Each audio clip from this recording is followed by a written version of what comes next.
Alright, it's 7 p.m. I'm just finishing up some dice sanding and then I'll get around to it. I'm still working on getting ready for the drop of a whole bunch of dice in my shop next week, so I'm trying to get these all polished up. See if anybody shows up. I guess it doesn't really matter too much whether folks show up or not, but the plan for tonight is I'm going to go through all of the various steps and all the equipment and everything that I use to make dice. I've gotten a couple of questions about how I make molds, and just what equipment you need to make dice. So I'm just gonna go through all of that, and then maybe I'll just post the full stream to YouTube, so then I can refer people there if they ask. That's the idea, anyways. But I'll give it a minute to see if people show up. That way people can ask questions if they have any as well. But finish up some sand and polishing first. I'm just going. This is the last one that I'm going to do, and then I'm going to throw these in my little tumbler that I have that polishes them right up for me. Makes it easier for me. I've been polishing all day for the most part. Not all day, but a lot of the afternoon.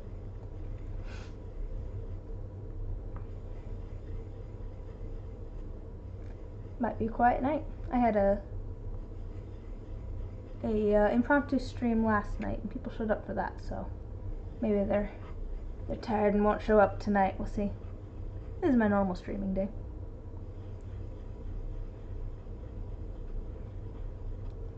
I just want to get these all smooth so I don't end up with scratches on them, because even if I sand them down, if I throw them in the polisher, it doesn't fill in all the little scratches, so I want to try and make sure these are nice and as smooth as possible.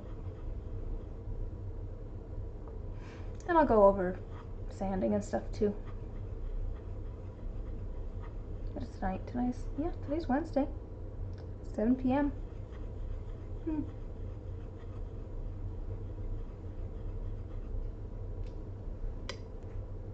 We'll see if people are interested in this as well.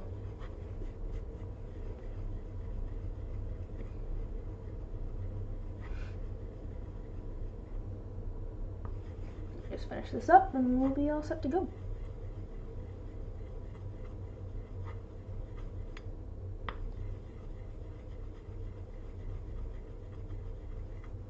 Alright. Let me just set these away. Alright, yes I have a feeling low.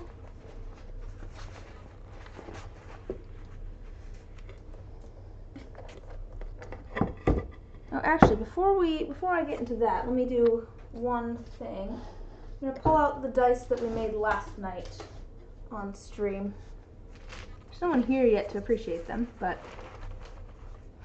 I'm still gonna pull them out because I want to see how they look. I'm gonna mute this for just a moment as I let the air out of the pressure pot.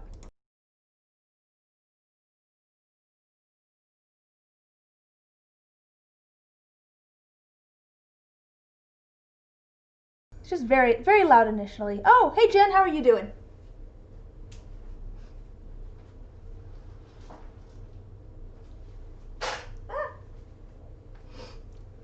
Good to see ya. I'm just pulling out the Christmas dice from last night. And then my plan for the night is to go through all of the various steps of dice making. Oh, work has angered you, so you're face first and thinking about your comfort characters. You're working on more lore stuff for your evil. Wait, was it you with the evil sun god, or was that Teacup Beta that had the evil sun god? I know you had the. That too. You're trying to multitask. Okay, you're the one with the evil sun god. All right, just a second here. Let me pull these out. What are your comfort characters? They, if you don't mind my asking. I don't know if they're ones that you've written or if you're watching reading something, watching something.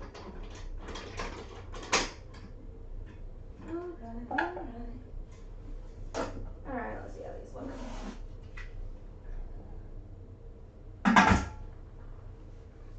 We'll do that first. I'm gonna pop these out first.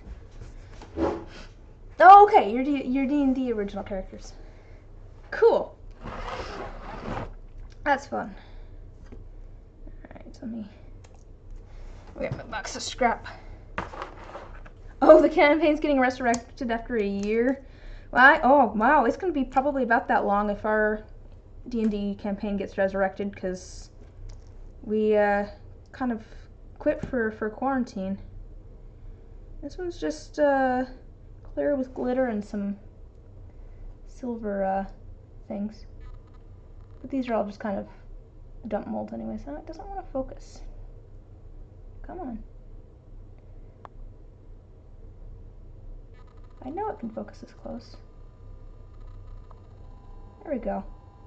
Just clear with glitter and some silver bits.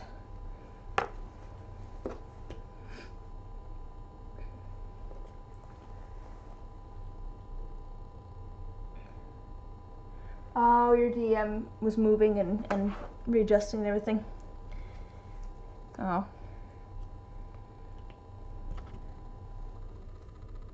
Yeah, I think I need to polish this more by hand. That was my question.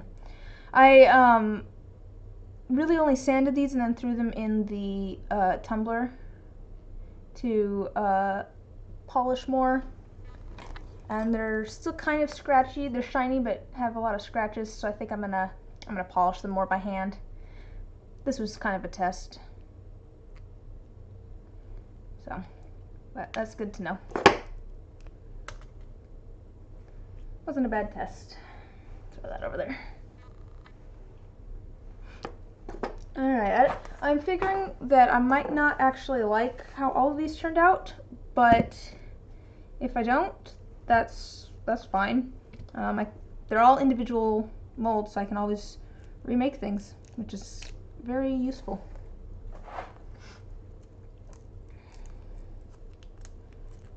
But yes, after I unmold these, the plan for tonight is to go through each individual step of dice making. I had someone ask recently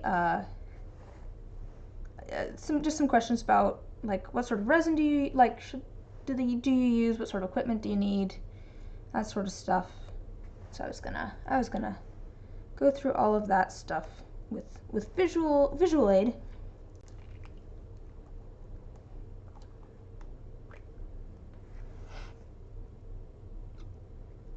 Oh, we'll see if oh, that's good to know.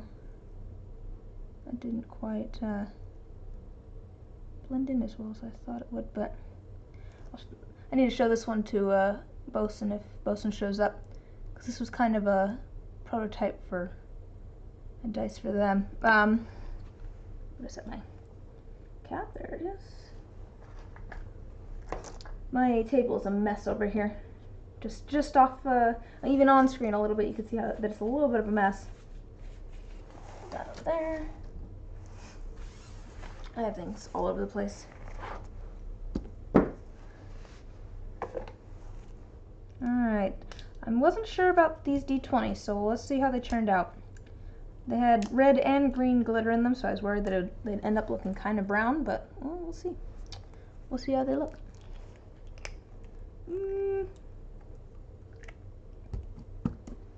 Well, there's definitely a lot going on. I don't know how I feel about it.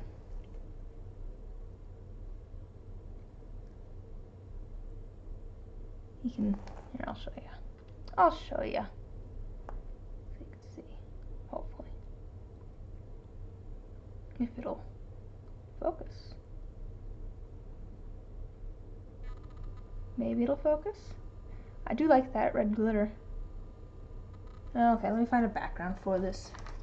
Just gonna set it on my planner as usual. Ah! Oh no! Alright. As a supporter of glitter, you endorse it?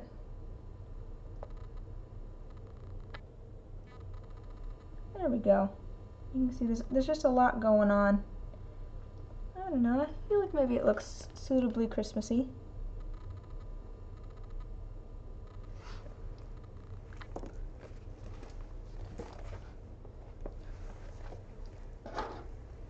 Good, ooh. It's definitely a lot of red and green. I kind of wish that I hadn't put the green mica in there. Just had the glitter, but I had miscounted on, or mismeasured. There we go. you support all of the glitter. Hey Scryer, how are you doing? I'm just unmolding some stuff. I had an impromptu stream last night, and I'm just unmolding everything from then. I made Christmas dice, or winter dice. And the idea is that every die in the set is different. So and I don't know necessarily how all of these are gonna look. The D20 was probably my biggest concern, because I kind of threw a lot of different things in here. And I was kind of worried that the red and the green would mix and kind of make brown. But it seems to be okay. I don't usually use a ton of glitter. I know you use a lot of glitter in your designs, Scryer, and they're beautiful. I just don't usually end up using a ton of glitter. Don't know why.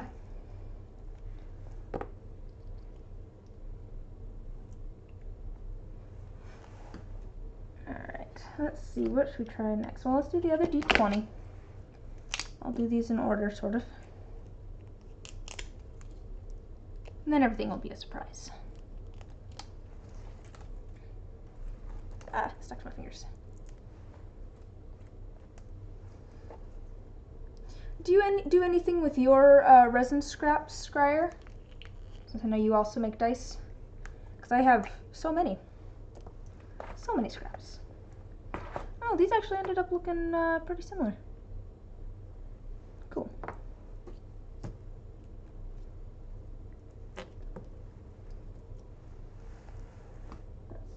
D20 up, okay.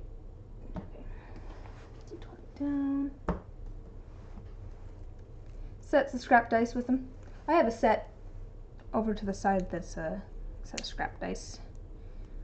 I've been calling them my everything but the kitchen sink dice, because I have all sorts of scraps that I've cut up, and all sorts of different glitters and foils and flakes and pretty much anything that I had sitting around shoved into those. I think I'm gonna ink them with some gold. I think that'll look nice. Here I have one right here. I can show you.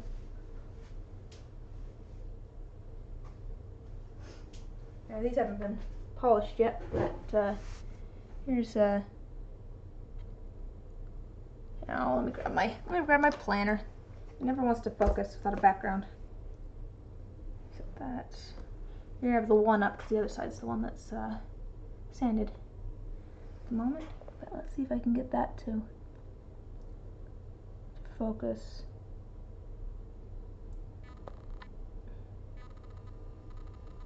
There we go. Let's see, it has a little bit of everything in there. Just a little bit of everything. Let's see if I can. All the different glitters and things. Oops.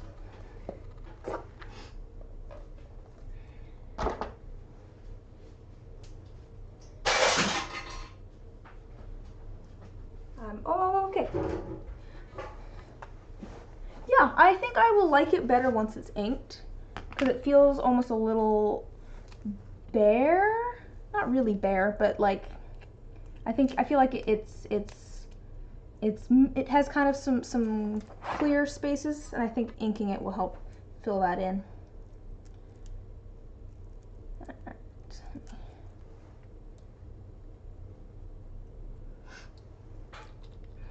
Let's see how this turns out. Ooh, actually, I kind of like that. Here's this one. It has a little holly in there. No, okay. I need a more Christmassy background than my planner, but let's see if I can. Ooh, it does not know what to do with the color. There we go. Some holly. A little bit of gold shimmer in there. Okay, there's that.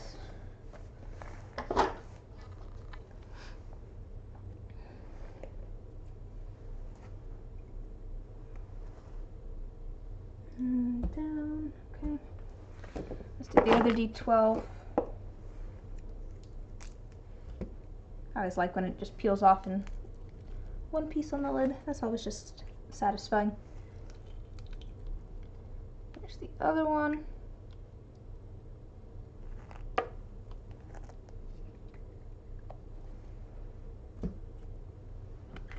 Alright, let's go to D10. Ah, this is the one I put silver tinsel in this one. And then green, well, partially clear and then partially green mica. So let's see. Ooh, that's kind of fun. I don't know how Christmassy it is. It's Christmassy. It fits the color theme. My camera never wants to focus. There we go. Let's see. Very clear with the tinsel in there.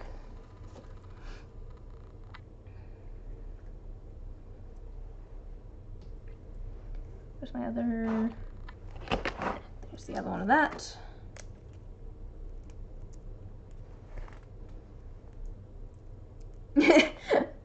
You can never make dice. You'll just eat them.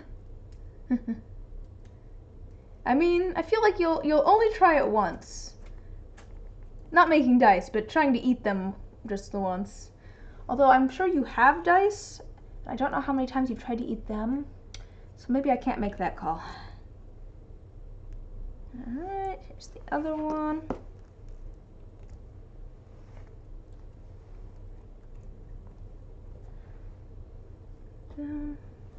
Okay, other D10. What did I put in the other D10? You do have dice and. Yeah. Oh, this is the one that has the sprig of pine. Not a real sprig of pine, but you will not disclose your hunger urges. Probably for the best. I did update my follower count bar, if you didn't notice, by the way, to account for the fact that my chat is full of feral cats. And I am a crazy cat lady. Ooh, I like this one. Let's see if it'll... There we go. I like that, with the little fake pine branch and the gold foil.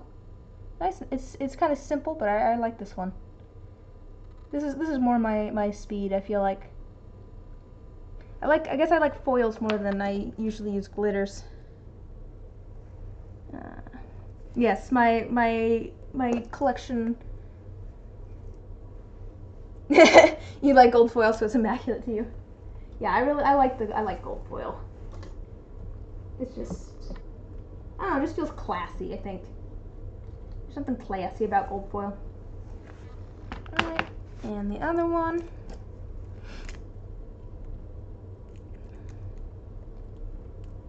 Oh, I should have it say adopted feral cats, but then they wouldn't be feral if I adopted them, right?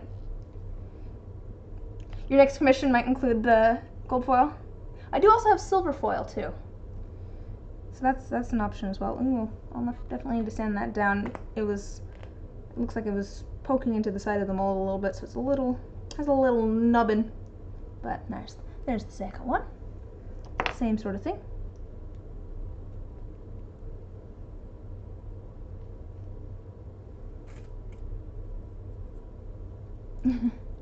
Get gem D4s for your wizard.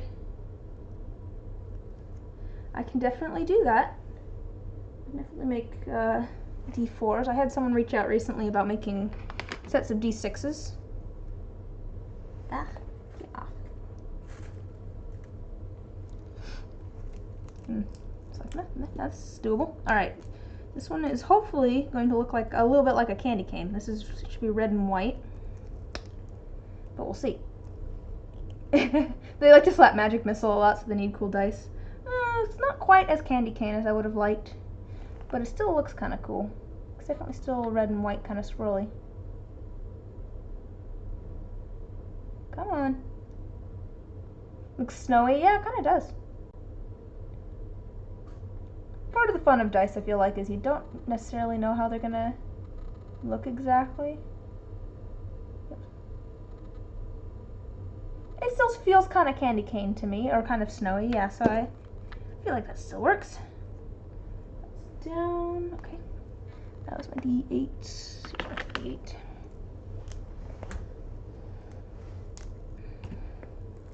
We'll see how the other one looks. I think they're gonna look slightly different because I poured them slightly differently. Yeah, this one I think looks a little bit more candy cane-ish. Yeah, that's a lot more candy cane. At least I think so.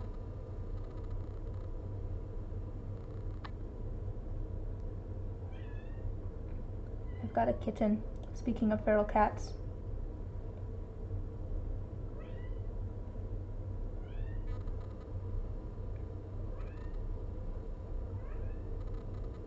Oh, there we go. Yeah, this one looks more candy cane.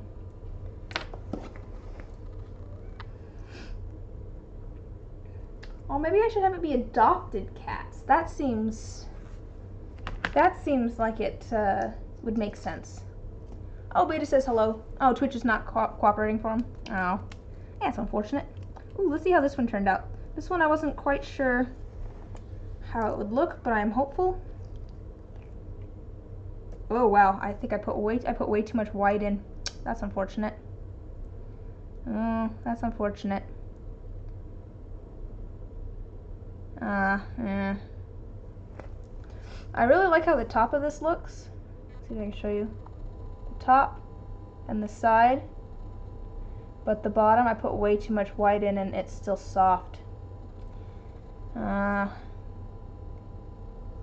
I'll let that sit. It'll probably firm up, but we'll see if I can get that sanded correctly and everything. Yeah. Oh well. Oh well, I just overdid it with the white alcohol ink a bit.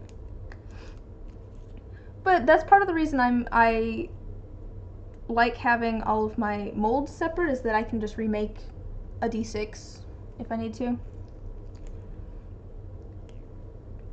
Yeah, this one has the same issue. That does also mean that you can't see the little snowflake that I put in there. The little gold snowflake. They do still look cool though. But yeah, I might end up remaking those D6s.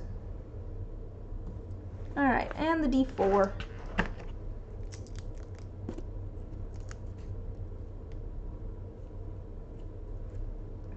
So staticky, it sticks to my hands. It didn't end up in my tea. Oh good, it didn't. It ended up on the outside of my mug.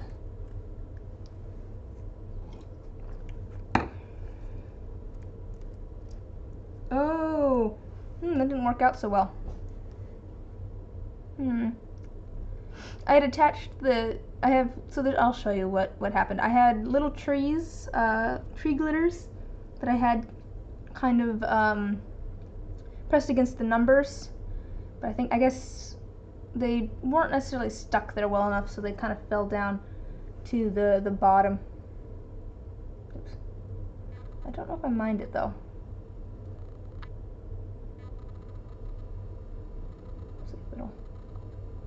Yeah, the only real problem is that this one fell down. Otherwise I wouldn't mind it too much. See how the other one looks. To be fair, if all else fails, I don't have to do Christmas dice either. This was just something I was like, I feel like that'd be good for the season. I should get some Christmas dice made before I add all the things to my shop next week. Let's see how this one looks. Oops, yeah, that one's definitely not gonna work. The that's definitely not gonna work. Yeah, I might end up doing that. Here, I'll show you why this one's definitely not gonna work. that tree is overhanging the edge.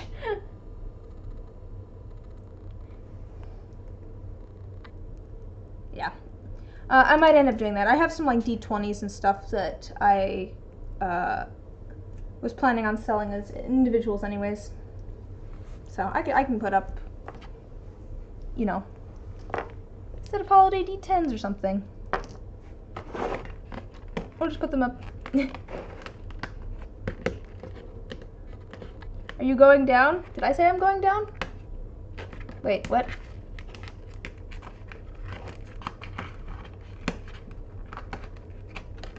But yes, I think that might end up being the way I go, because I have enough things that I need to finish getting ready. I don't know if I want to... Yeah, oh, the tree is, yes.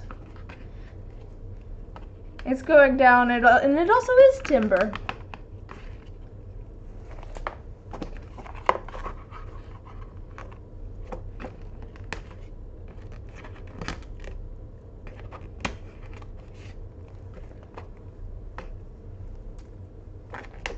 Alright, so I don't think you were here when I was saying... Ow, ow, ow.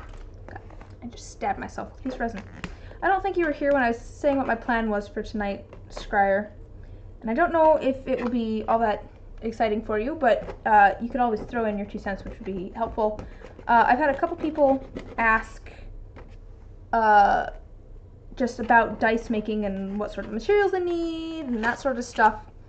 And so I was just going to go through my dice making process from like beginning to end. I'm not even planning on making dice tonight, but just going through and discussing the process. And then I'll probably maybe edit the video a little bit and post it on YouTube so I can direct people that direction if they come to me with questions. So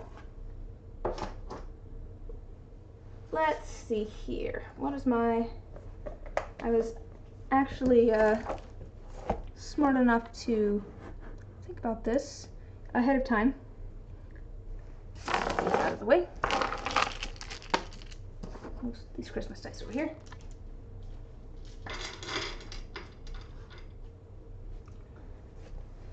And let's go through... Well, let's just go through the basics. What do we need? You don't mind hanging out anyways? You can chip in your 2 cents, because I think you probably use slightly different materials than me, and you know, it's good to have a second perspective. So I think first thing I'm going to talk about is equipment and materials. I guess really the only things that you need to make dice are resin, dice molds, and some personal protective equipment, personal safety equipment. So I just use Art and Glow resin, which I got on Amazon. But there's all sorts of different materials out there. I don't know what kind of resin you use, Scryer, but it was just fairly well rated. It seems to work for me. Some people use like Alumilite, but I used Art and Glow resin. Oh, here, you missed last night when I realized that I'd put the Dr. Crafty, also available on Amazon. Good to know. You missed last night when I realized that I'd put the wrong lids on these, and so I just cut the bottle. And actually, it seems to work out, because I don't care about these bottles. But it comes in 2 parts. There's 2 different kinds of resin that you can use. There's 2-part resin, and there is UV resin. Here, let me grab an example of both. So here is UV resin, and here is 2-part resin. I think I need gloves because those are sticky. With the 2-part resin, you mix it into, well, depending on what kind of resin you're using. Mine, it's an equal amount of both. Some of it's 2 to 1, that sort of stuff, whatever says on the bottle. And you mix that together, you have a certain working time, and then usually it cures in like, mine's in 24 hours. Some of them, I think the fastest you can get is like 8 hours. It takes a while for it to cure. And really for like a full cure, I let it sit for like 2 days. So like 48 hours for it to be as hard as possible. Whereas with the UV resin, you put it where you want it and then hit it with a UV light and it cures. So it's a lot faster. Pros and cons. Well, let's see here. I use them for different things. I think, well, UV resin is definitely, I think, more expensive. Like you can see, this is a much smaller container than even these ones, which are my smallest bottles of this. I do like that this is more immediate for sure. But I like being able to use opaque pigments, and you can't really do that with the UV resin, because if you try to put an opaque pigment in with it, the light can't get into the resin itself and cure it, so it won't cure. So it really depends on what you want to do. Has to be careful of those forbidden gushers. Although if Jen wants some dice to eat, maybe that's the way to do it. Make it with UV resin, and then they're all gooey on the inside. Yeah, so there's pros and cons to both. I use mainly 2-part resin. I use the UV resin for touching things up. Yummy.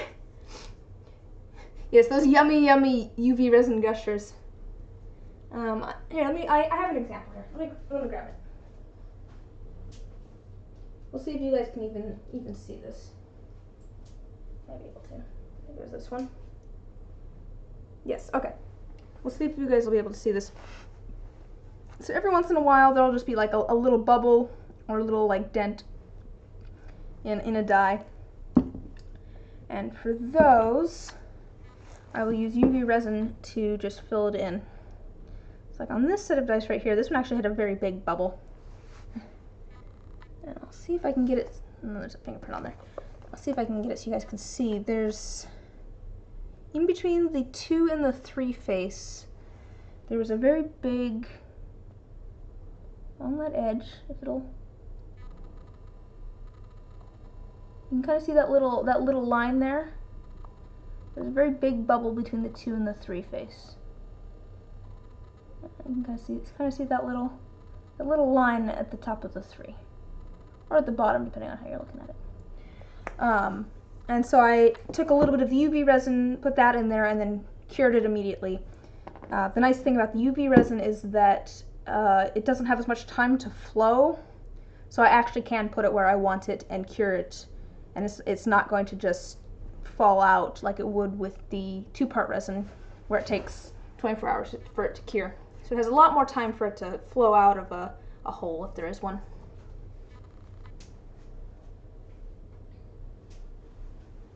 So, pros and cons, pros and cons. Put these away. Get that up out of the way. Again, lots of different brands. I just went on Amazon and looked for one with a good rating. There's people use all sorts of different resins. I'd suggest some sort of 2-part resin, just because you can make more with it. You can do opaque things. It takes a lot longer, but okay.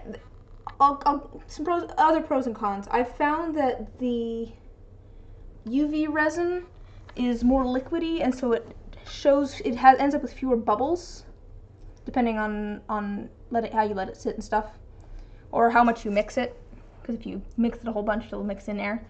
Whereas the 2-part resin can end up with lots of little tiny micro bubbles. That's not an issue for me, because I have a pressure pot which makes it so you can't see the bubbles in it. So if you wanted to do just smaller pieces, not necessarily dice, but just smaller resin pieces, or and things that were translucent so the light could get in, UV resin might be the way you want to go. It's definitely a lot quicker. Cleanup's going to be a lot quicker. Yeah, UV resin is good if you want translucent layered dice. That's a good point from Scryer, who also makes dice. Because if you were going to make layered dice and you have to let it sit for 24 hours in between each layer, it's going to take a long time. So it really depends on what you want to make. I was talking to someone else about using resin, and they made the point that they were going to work with resin in a space that their pets also would get into, and so they didn't want to have to lock their pets out of like their room for 24 hours. So it's like UV resin is a good choice for them because they can use it right away and put it away, and it's all done. So that's that on resin. Apart from that, for dice, you'll also need molds. I started out with super cheap ones from I started out with a set of those super cheap Wish molds. If you want to make them to like sell and give to people, I wouldn't suggest those. They're not a bad place to start to try out, but they aren't weighted well. They're like a knockoff of other brands of dice, so you shouldn't be selling them. If you're just doing it for yourself, I'm not gonna knock you for doing that, because I know that nice dice molds can be expensive. I make my own dice molds. I've recently switched over to making them square. I can show you my progression here. I started out making them all in one, so that's a full set of dice right there. And then I moved to making round ones,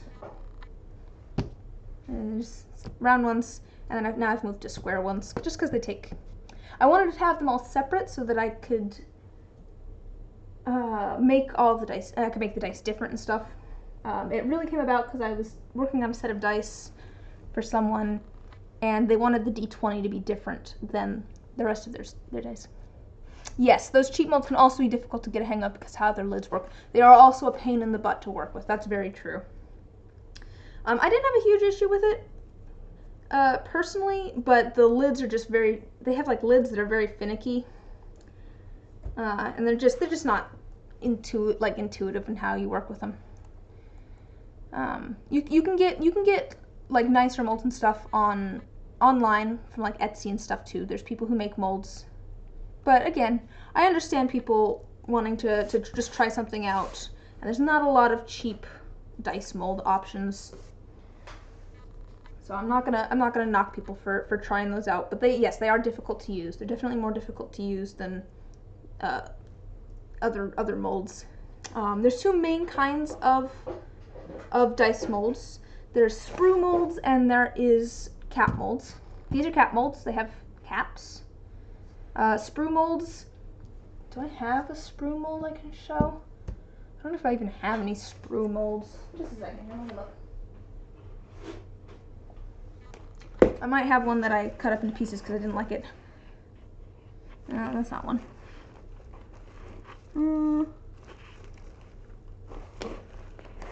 Well, here's kind of an example. Here's a kind of a cross section of one. Not quite, but almost. A sprue mold, you have your whole dice is encased, and then there's just a little tiny spot at the top where you put the resin in. I like cap molds personally. I feel like there's I don't know why people like sprue molds. I know you also use cap molds, Scryer, so I don't know if you have any insight into why people like sprue molds, but I find cap molds... Oh wait, I think that cap molds maybe don't work as well if you don't have a pressure pot. I think that might be it. Which, I'll get into whether you need one of those or not, and the answer is you don't need one. But sprue molds, they have just the one little opening at the top where you put the resin in. Cap molds are two pieces, and you have a lid and your base. Also, sprue molds are going to be quicker to make because it's all one piece. You only have to pour silicone once. But I much prefer cap molds. Sprue molds are a little better without a pressure pot since you can have a point at the top. Yeah, the sprue molds have a space for air to escape where the cap molds don't as much. So the sprue molds I think work better for people who don't have a pressure pot to compress the bubbles in it, because then there's a place for the air to escape. Whereas there's not really with the cap molds, which it's not really an issue if you have a pressure pot. I've been making my own molds. I got a set of Masters made, so master dice. Here, I'll show you what that looks like. I haven't actually gotten these. Oh, these are a lot less silicone. That would make sense too. Why did they use a lot less silicone? I would think that they'd use a similar amount. So you still have to encase the dice completely. Okay, this is one that I just made recently. Still has the master die in here. So here's a D12 master die. And I got, some people print them themselves with like a resin printer. I got these from an Etsy store. You don't have to worry about having space for the keys. That's fair. That's true. I guess my keys aren't super crazy though. Yeah. These are the keys, by the way. They make sure that the lid rests in the right spot. But yeah, these are master dice. I got mine on Etsy. There's lots of different places you can get them. I got mine from Revel Broker. Some people get theirs from Blue Mimic. There's plenty of different places. Some people print their own. That takes some equipment though that I do not have. But I got a full set of dice made with my custom logo on the D20 face, just because that's fun. Don't have to do that, especially if you're not planning on selling them and you just want dice. It's not like you need a logo. All right. Let me see if I can. I'll show you on the D20 though.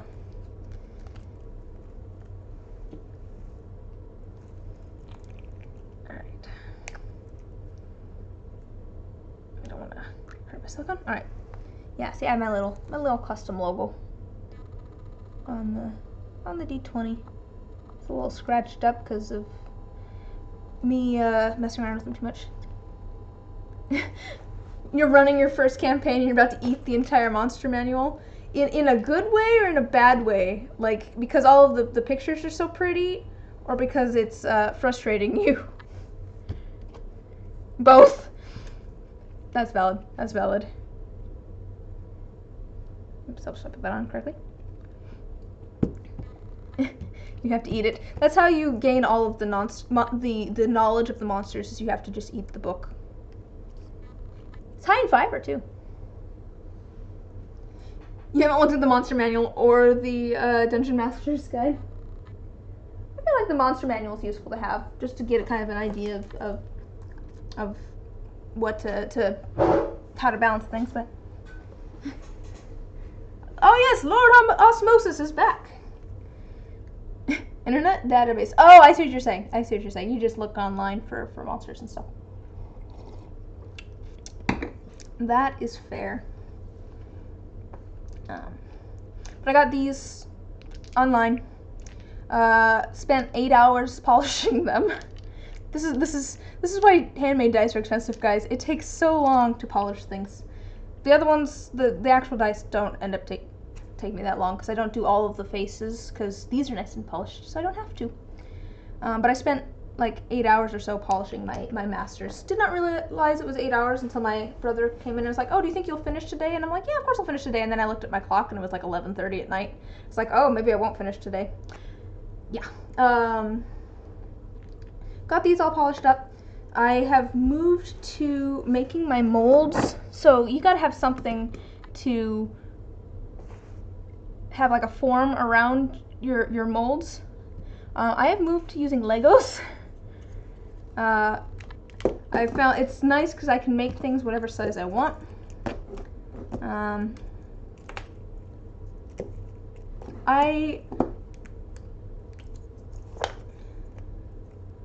You can get most of the books in PDF format for free. PDF format for free.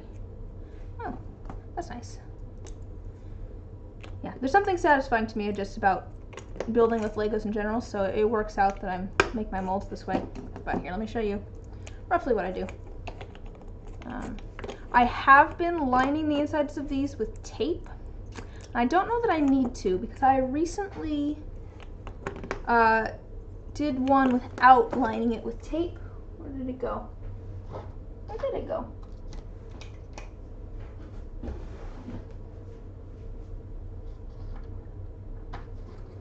I'm very confused. Where did that go? Oh, I know where it went. It's because I didn't actually pour a lid for it. I recently did one where I didn't line it with tape on the inside of the mold, and it didn't all leak out, so it seems to be fine. You can see there's kind of lines there though. So I'll build up like a wall with Legos.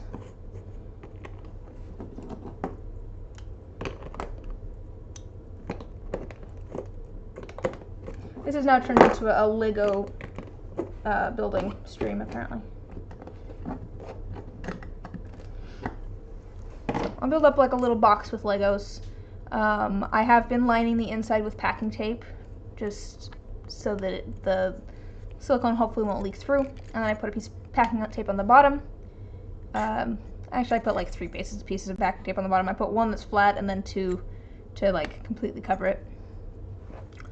And then I take my dice, which I first clean off with rubbing alcohol so that they don't have gunk on them. Like these kind of have some fingerprints and some residual silicone gunk and stuff. You can see if I can get it so you can see on this face here. It never wants to focus.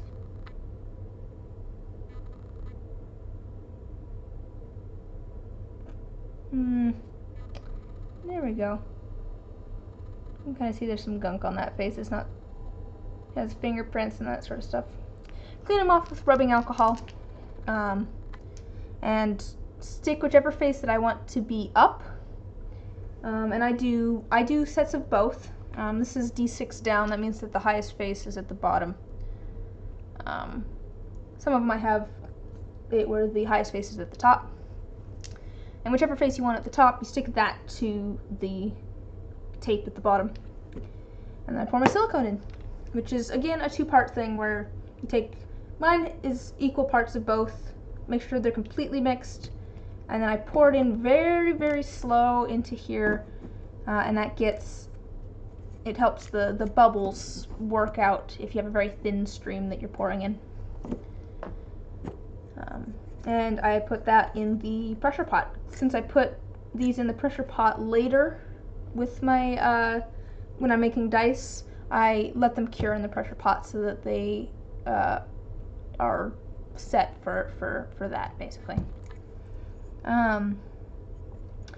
Then those come back out of the pressure pot after about 4 hours. My stuff cures in about 4 hours. Really, it takes about 4.5, 5 for them to be completely set up. Otherwise, there's a fingerprint you can kind of see in the lid of this one. That's from yesterday. I pulled it out. See that fingerprint there? I pulled it out and it was still just a little sticky on top. So pull those out, and then I do the very high-tech thing of I wrap packing tape around it and make sure that that's all secured, and then I make sure that the face of the die itself is nice and clean with some more rubbing alcohol. And then the silicone, oh, actually before I put the tape around it, I cut keys into it. So I take a craft knife or an X-Acto blade, and I just cut little divots into this base part. And that's so when we have the lid, we know which direction it goes on, and it will stay there. It will stay in the right location. Different people do different things. Some people will add things to their molds originally to act as keys. I just cut mine in. It's just, it's fun. It's easy enough. Then you put the tape around it. Then you make sure that the faces are all nice and clean with rubbing alcohol. And then before you do anything else, before you pour anything, you completely slather the silicone in Vaseline, because if you don't, the new silicone that you pour in will stick to itself. It will stick to the other silicone. So you slather that in Vaseline. That's part of the reason my hands are a little greasy now after unmolding these. And that makes it so that you can see, like right here, it's kind of stuck. And that's because it's on a side where it worked its way down to where there wasn't any Vaseline. And that's kind of what gives it sort of the funky texture around the face. See there? That's from all the Vaseline that was shoved in there so that it wouldn't stick. Put those back in the pressure pot. Let them sit another 4 or 5 hours. I will quite often just let it sit overnight because it's not going to cause any problems if it sits in there a little extra. And you pull them out and you have working molds. I pulled these out last night. I just got to take the packing tape off of them and they're all set to go. I'll probably do a stream at some point of making molds. I've been trying to make a new set of molds once a week, at least until I get to like a good number, a good amount of molds. And they do, you can do, here's a question for you, Scryer. How many sets of dice do you think you do in each of your molds before they start to deteriorate a little bit? I'm not sure exactly how many I've done in these molds, but like, and this is one of my older ones. Just the act of like getting the dice out and all that sort of thing starts to scratch up the insides a little bit, so you end up with more and more scratches. Let me see if I have any here that have a good scratch on it to show. Oh, this one will kind of work. They can get worse than this, but if you look at this face with the 90,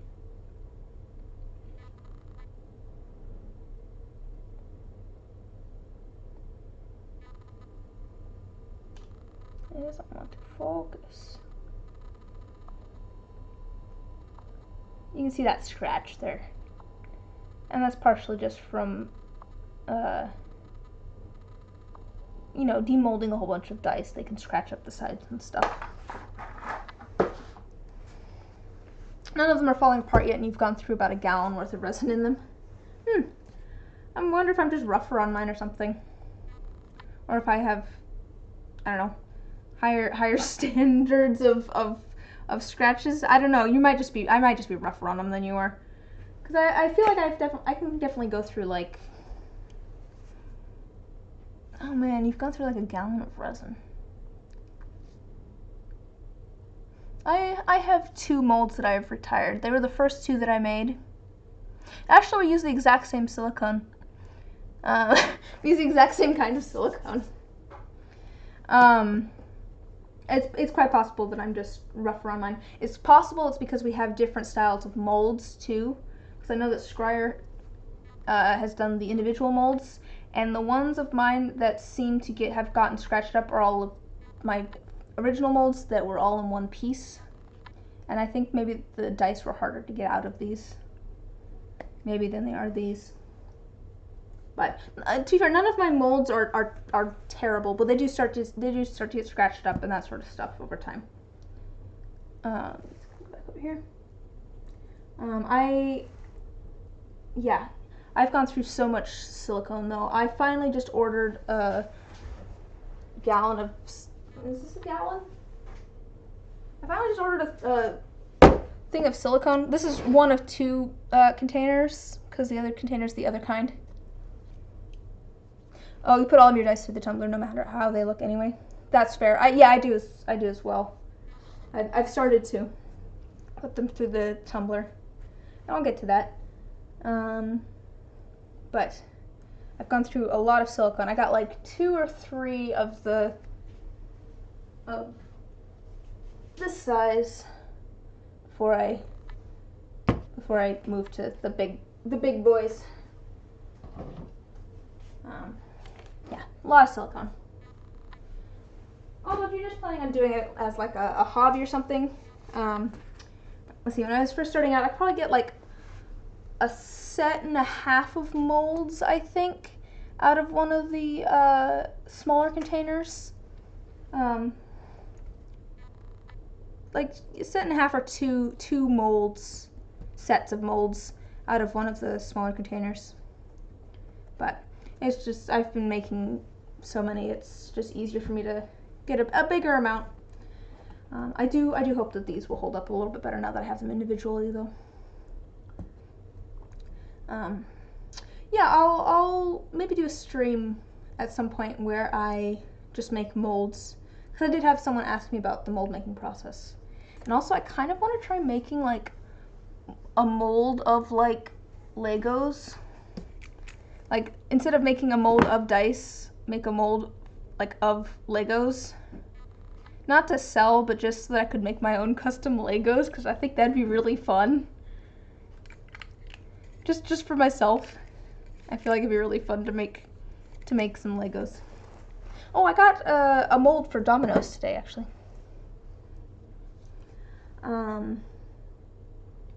Okay, so molds. Once you have your molds, you can go ahead and pour your resin. Like I said, there's lots of different resins out there. I use Art and Glow. Scryer uses, oh, what was it?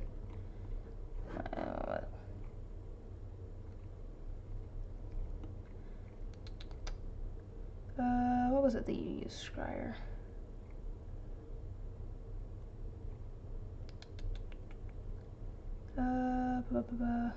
Dr. Crafty. Okay.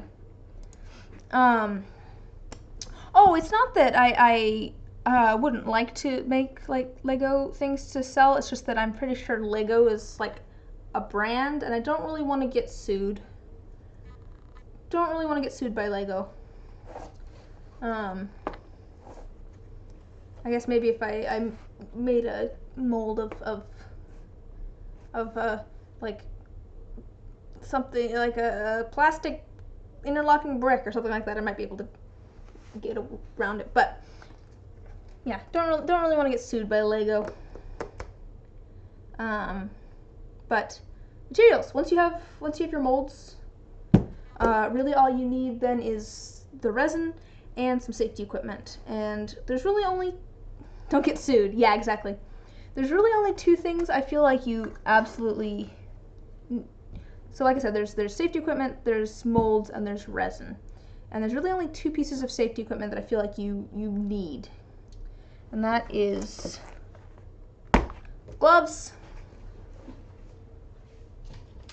and a respirator. And I will be honest with you all, I was not good about using either of these things when I first started working with resin. And that's on me, because resin does put off fumes. So you wanna have a respirator with fume rated cartridges. Protect yourself against that. And you want to have some nitrile gloves. Yeah, I think I remember reading. Oh no, I just ended up with resin on my hands. It was just a mess.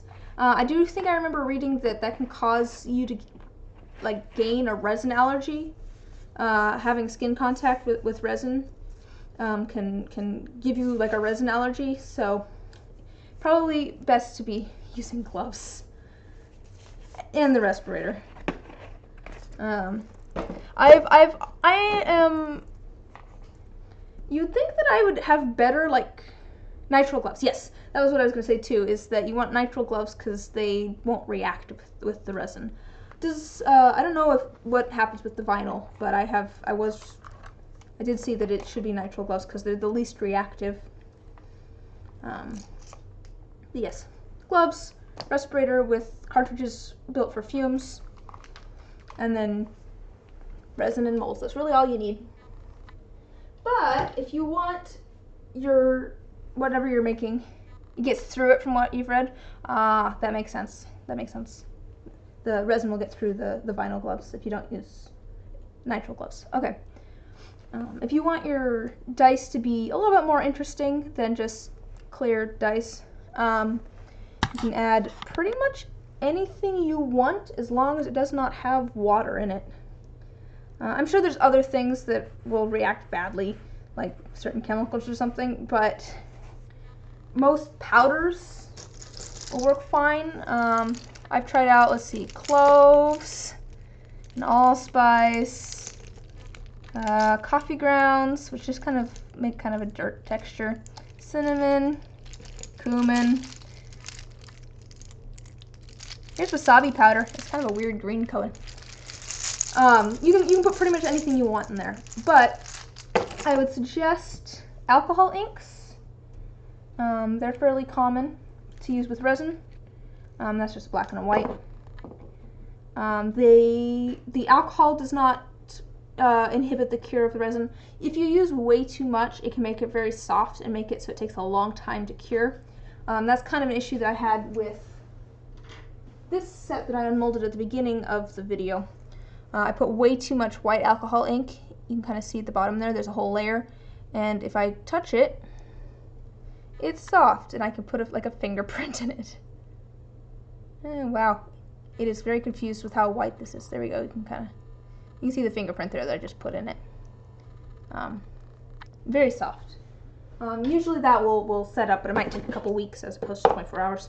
But yes, alcohol inks, great for doing a good transparent color, except for the white. The white's usually opaque. Oh, this one's actually pretty empty. Good for transparent colors. You can do cool effects, like like a petri dish, which is kind of what this is. Oh yes, I demolded all of the Christmas ones at the beginning of the video, Bosun. I can pull them back over here so you can see. If it'll, I want to show off what a petri looks like though. Yes, I will show in just a moment. If it'll, there we go. You can see there's kind of a, that's an effect that you can get with alcohol inks, because like the white will sink to the bottom. Alright, before I move on, I'm going to pull over the Christmas dice so that both can see. Alright.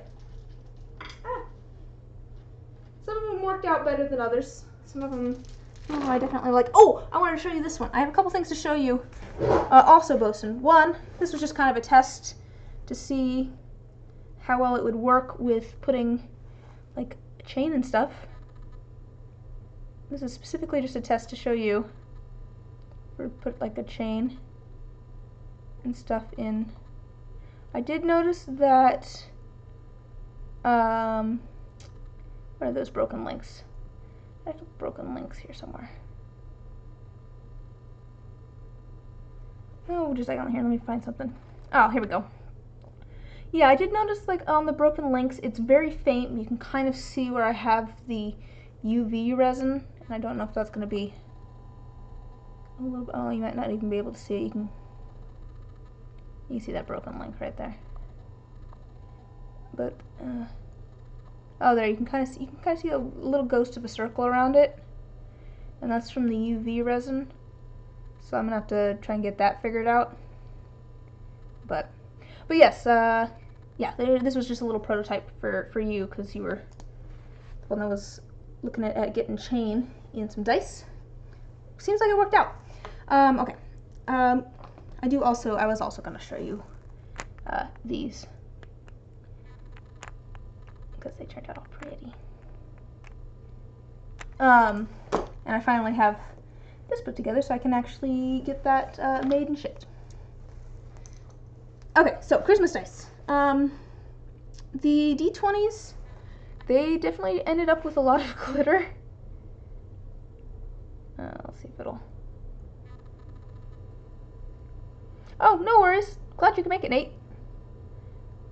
I'm just showing off some Christmassy dice that I made last night.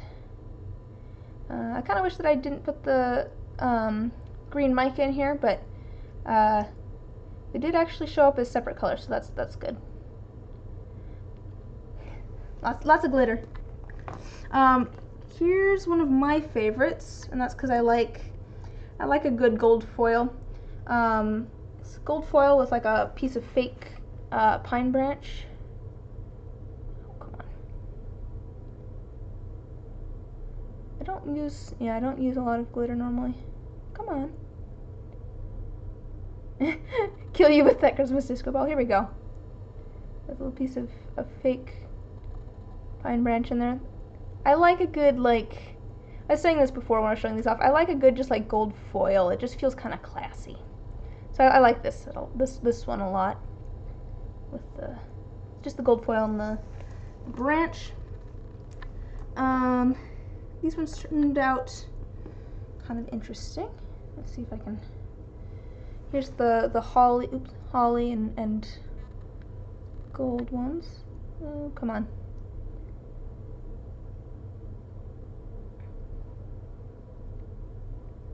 Let's see if it'll.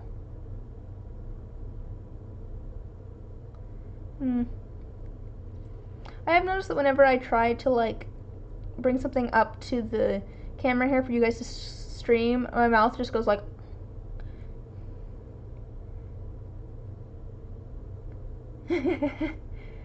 Anyone ever had shawarma? Just ordered a wrap. Also, hello new viewers. I don't think oh, there we go. I don't think I've ever had shawarma. There we go. You see it a little bit better with the holly and just a little bit of gold. There's those.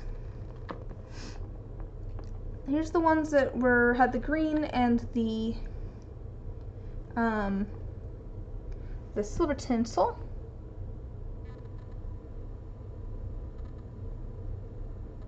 I'll see if I can. There we go. Green and silver tinsel. A little bit of clear there so you can see the tinsel.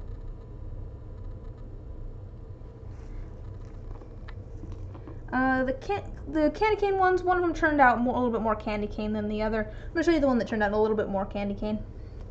Just because I like how it turned out a little bit better. Oops. Let's see if it'll.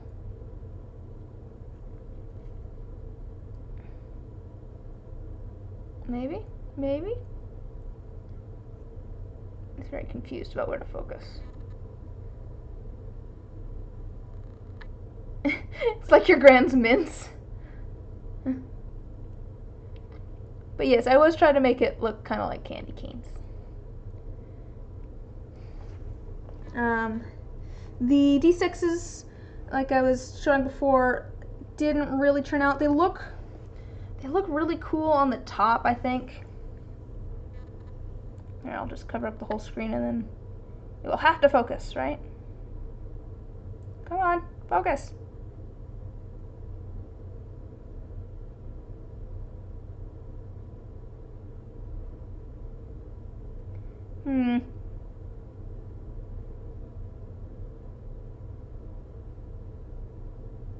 It's very confused. Oh, there we go. The tops look cool. The sides look cool. But the problem is the bottoms. I put way too much alcohol ink in, and it completely like filled the bottoms, and they're very soft. But that's okay. You can't see the little snowflakes that I put in because they're all covered by all the white at the bottom. The D4s didn't really turn out, so everything just kind of fell. Everything just kind of fell, but that's okay.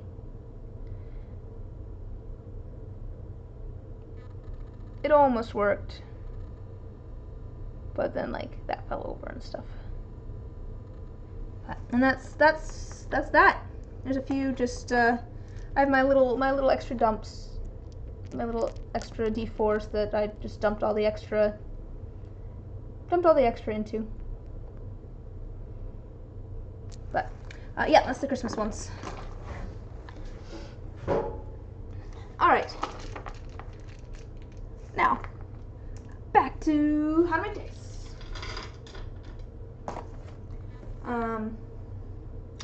Right. Well, you can put in dice. That's what I was talking about. Yeah. I decided to unmold those tonight with everybody because I figured you guys might be interested in seeing how things turned out from last night. Okay. Things to put in resin. Not even necessarily dice, but put in resin. Use pretty much any sort of colorant powder. I have like Pearl-Ex powders, which they vary. This one's like a white, but then it shifts to like a purple. I have all sorts of different mica powders that I got from a soap making company, and those are nice because they have kind of like, micas are really fun because they have kind of a shimmer to them. They make a very, like, you can add just a little bit and it'll just add some glitter, but like you add a whole bunch and it makes it like opaque and kind of shimmery. Although some of them are, like this is a mica too, and it's just more of a glitter. It's like a bigger mica. Alcohol inks, like I said, make good translucent colors, except for the white, which is opaque. I've also gotten just some like resin pigments. I'm pretty sure these are water-based, so use them sparingly, but they do have good color. And that for pigments, that's pretty good. Like I said, I've used cinnamon, and one of the ones that I really like. I think I have a better example down here. Oh, I have all this stuff in the way down here. Listen, guys, I've got so many sets of dice. Ah.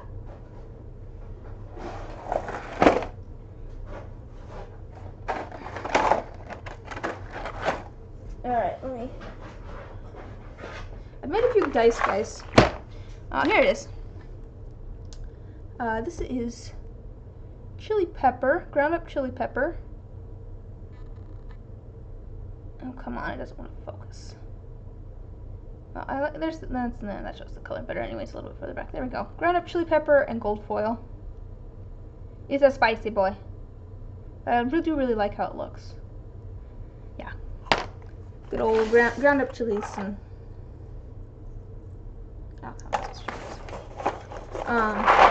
you can put pretty much anything that you want. What's the if you're still here, Scryer, what's the weirdest thing that you've ever put in resin? If you have something. I'm just curious.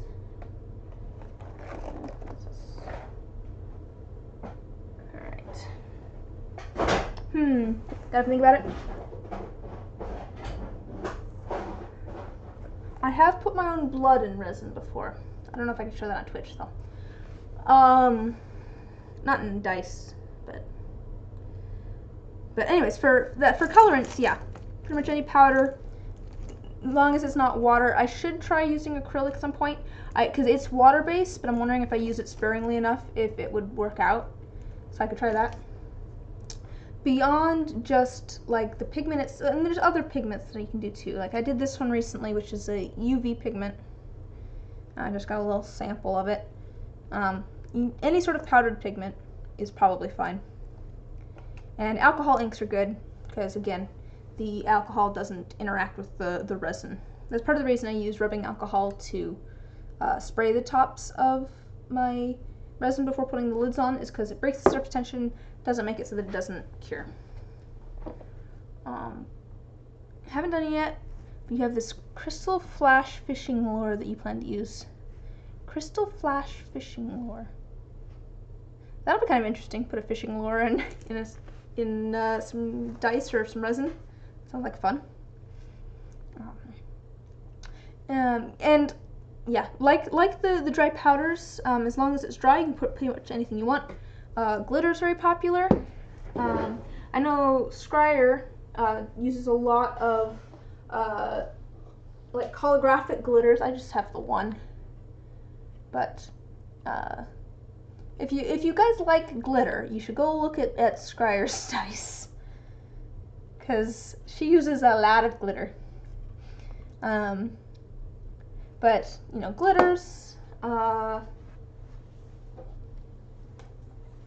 like foils, flakes, pretty much anything you want. I've done feathers. I do want to try. Have you ever used resins like dragon's blood? You can mix it with rubbing alcohol to form an ink. You mean pigments? Wait, what's dragon's blood? I'm interested in this, Bosun. Okay, and then let's see, Scryer. I can teach people all about glitter. I will tell you anything you want to know. There we go. That, yes, Scryer's is our local expert on glitter. I'm more of a foil person myself, but if you want to know about glitter, yeah, glitters. I have avoided putting things in dice that I think might weight them poorly, so I don't put like big chunks of metal usually. I mean, I guess I'm putting a chain in this. That is something I want to let you know, Bosun. I don't know how putting a chain in here will affect the weighting. I will test it with this, but I want to give you a heads up that I do not know how, if these will be weighted poorly. It seems to be rolling okay, I think. Maybe not. Yeah, I don't know. It might be a little unweighted with the chain. I'm gonna try and get it a little bit more even in there, but giving you a heads up on that. Yeah, there's so many different things: sequins, foils, flakes. I want to try putting. I got Halloween sprinkles. I want to try putting those in a set of dice at some point. Like I was showing off before, I had like this little plastic, like fake piece of pine branch. I just cut off a piece of that and put it in. I've made little polymer clay things. I made little things out of polymer clay to put in, like, I haven't done this yet, but I do want to put this, hold that. I do want to put the little tiny teacup in at some point that I made. I want to show off my teacup, come on. Find it, find it.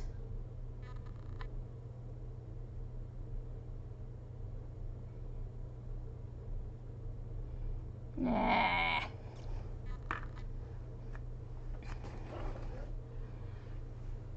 Little teacup. There we go. Little teacup.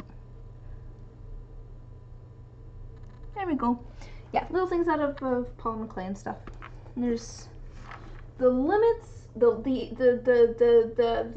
options are limitless. That's what I was going to say. Oh, flowers. Dried flowers are great. That was one that I did fairly recently. Was dried plants. There's photos on my Instagram, and therefore at the bottom of my about page here that show a set with flowers in it. Yeah, and you can put moss. I do moss quite often. Also, if you have pill bottles, they're great for holding little things. I have found. Yeah, these are just great. We got all sorts of different things over here. I'm not planning on putting these in dice, but I have put them in resin, like little screws and stuff. Okay. Some rocks over here for some reason. Coffee grounds makes good dirt. There's so many options. Oh yeah, here's an example of putting plants in. Here's a rose that I encased in resin.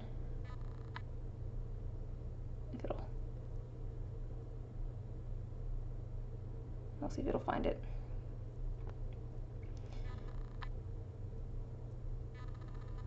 There we go. There's a rose that I encased in resin. It's a little rose that I dried out myself. It was in my backyard.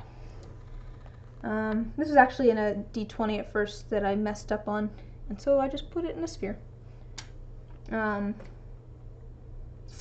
Yeah, there's so many different things. You can put whatever you want in.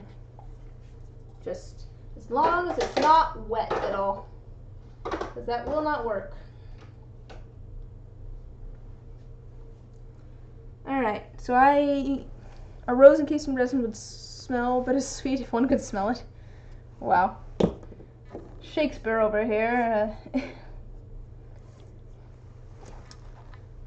Alright, so once you mix all your stuff in, there's lots of different ways that you can pour stuff in. I really enjoy doing a good dirty pour, which is where you pour everything into the cup together and then pour that all into the mold. So like this, I had a whole bunch of different colors that were all in the same cup, and then I took that cup and poured it into the mold. Let's see if it'll if it'll find it. There we go. All sorts of different colors. All sorts of different colors. I lost it again. That's one of my favorites. I love doing a good dirty pour. This is my box of things that I am keeping for myself, or the ones that are for my mom. Yeah, this was different. I did a whole bunch of like drops of different blues, a little bit at a time. Again, the options are limitless on that. Again, my space dice I do in layers, so I do like a fairly thick layer of black, and then a layer of blue, and then a layer of like a pink, and then blue, and then black again. The fun part is messing around and figuring out what to put in it and what order to put things in, or how you want to do things. You want to like mix things up a little bit. You want to try and do good layers. I do at some point want to try, like we were talking about before, doing like a layer, letting it cure, doing another layer. My I don't have over here my pond dice, which I also plan to have up in the shop next Friday, not this Friday. I poured a layer, painted on them, and then poured another layer. Let's see. Dragon's blood is a general name for a number of resins that come from certain palms in the Dracaena family. Oh, Cinnabari, not the mineral, not Cinnabar, or Draco are the two that I see pop up. Oh, okay, I see what you're saying. So basically, they're a type of resin that comes from a plant that can be ground up and used as like a powdered pigment, and then mixed with like alcohol as an alcohol ink. I'd be interested in trying that. To be fair, if I just got the dragon's blood itself, I could probably mix it with resin as a colorant, because I'm assuming it would be in like a powdered form.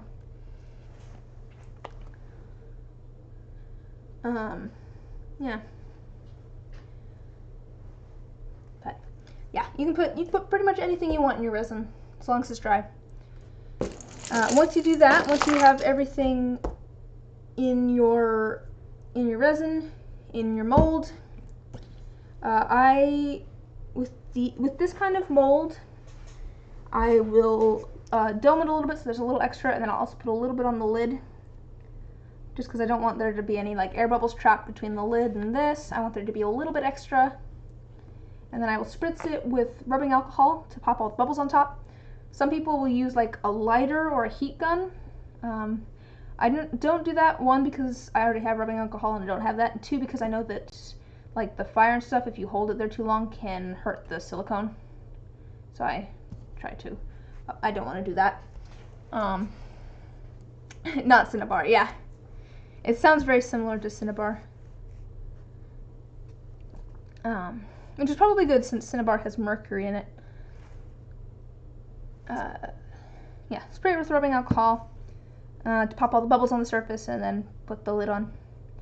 Like I said before, there's two different kinds of molds. There's cat molds, which is what I use, and there is sprue molds, which have like a small little point at the top that connects to the die on the inside, and so you fill it up from there.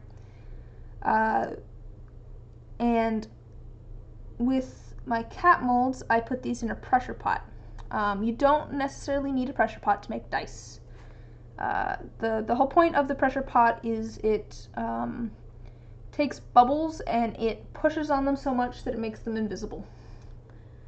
So let's see if I have. I'm sure I have an example here somewhere of. I'm gonna show you an example of with and without the pressure pot. I'm pulling everything back out again. I really should just leave these out, I guess. I just have so many dice down here. But I'm gonna try doing an example from back before I had the pressure pot.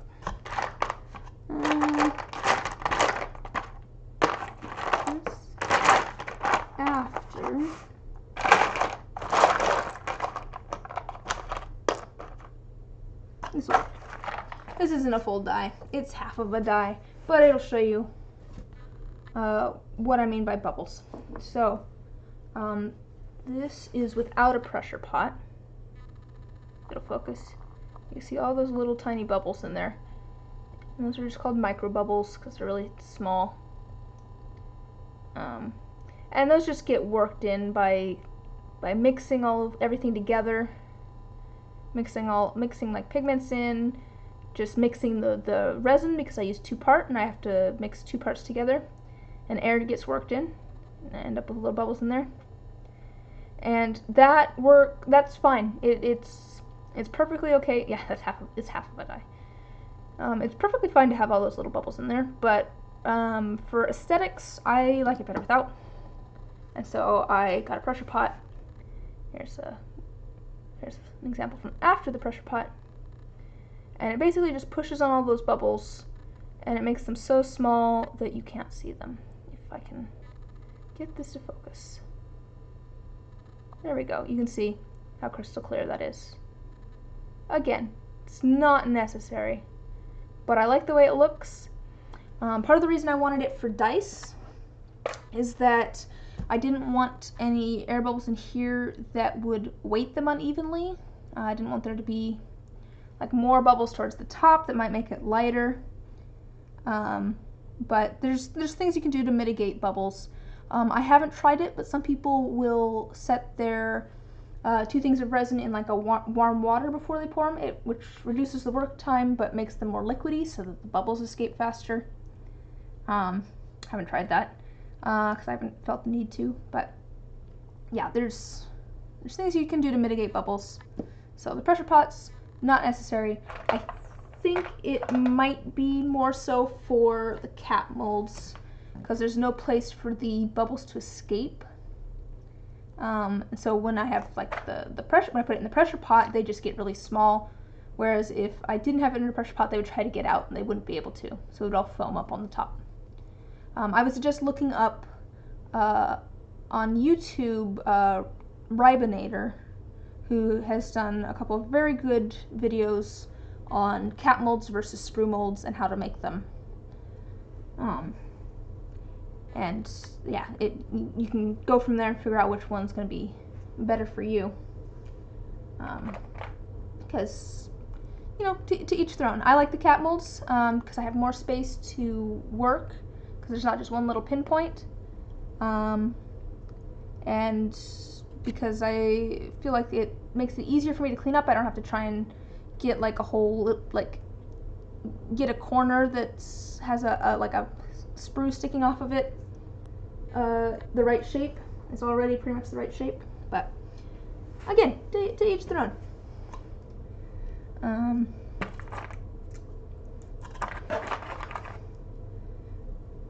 Yeah, I don't know why this happened. This is just a side note. This was a set that this was part of that same like lemonade quote-unquote set that we made that didn't really turn out lemonade-y, but for some reason the 2D10s ended up with giant bubbles at the top. I don't know if I just had a whole bunch of air mixed in that I like didn't realize, but they ended up with just huge gaps. I don't know why. But yes, with my cat molds, I will dome it over, put a little bit on the top, spray it with rubbing alcohol to pop all of the bubbles on the surface because I don't want air in there because it can still, if there's big bubbles, it can cause gaps and that sort of stuff. Like I said, on like this, it's quite possible that there was so much air in here that it didn't have enough resin to fill the space, or there was just a big bubble there that was so big that it couldn't compress all the way. So you don't want big bubbles, even if you're putting it in a pressure pot. Spray it, get all the bubbles off, put the lids on. I don't like press them down, but I make sure that they're kind of locked into place. And then I put them all on my little tray that I have to put into my pressure pot, which I will show you my pressure pot, which again, not required, but I like it for aesthetic and workability reasons. I might not show you the full pressure pot. I'm just going to show you the lid, I think, because that will be easier to see. They don't really make, they do, I think. I think there are some like pressure pots for resin that exist, but not a lot of options. So most people, me included, have gotten they're for paint, like they're for pressurizing paint for like a spray hose and stuff. and then modified them to work as pressure pots. So like, oh yeah, here you can see air inlet, paint outlet. And this is just one from Harbor Freight. That seems to be kind of the one that people get quite often. Probably because it's less expensive and it actually has a better like PSI rating and stuff than some of the other ones. But I've modified it so that it has a safety release valve, and then pressure. There, just a second. Yeah, you wonder where I tend to clamp it down. Yeah, I know. So I'm gonna switch to this so I can just show you. Yeah, pressure gauge, space for air to go in, just a little safety valve there. It's really all you need, so that you can, you know, have your air locked in there for 24 hours while it's curing. Yeah. Let me go back to, yeah, you wonder where I have it normally clamped down. Well, that's the thing. You want this to be clamped down as tightly as possible, because if you don't, all of the air will leak out. It's probably a safety hazard because you're putting this thing under a whole bunch of pressure. Here's a weird, not weird, but like random thing that I did that has worked great. All of the, here, okay, fine, I'm grabbing the pressure pot. I'm just gonna show you.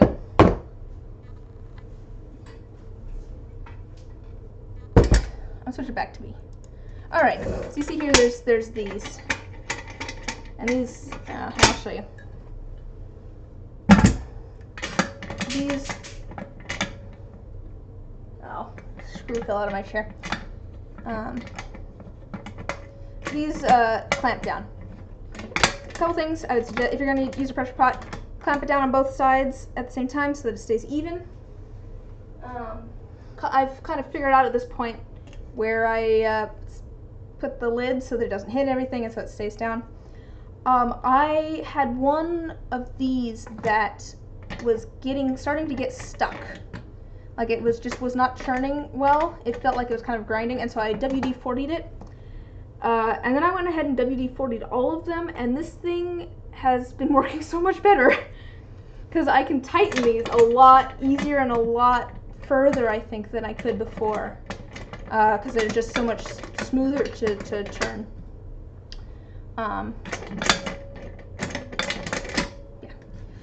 But so yeah, if your clamp part starts giving you trouble, I would suggest WD-40'ing it. And there's lots of videos on YouTube on how to convert a paint pressure pot to a resin pressure pot. You just got to pick up a few pieces and put them together. I originally started with oh man, what is yeah, WD-40.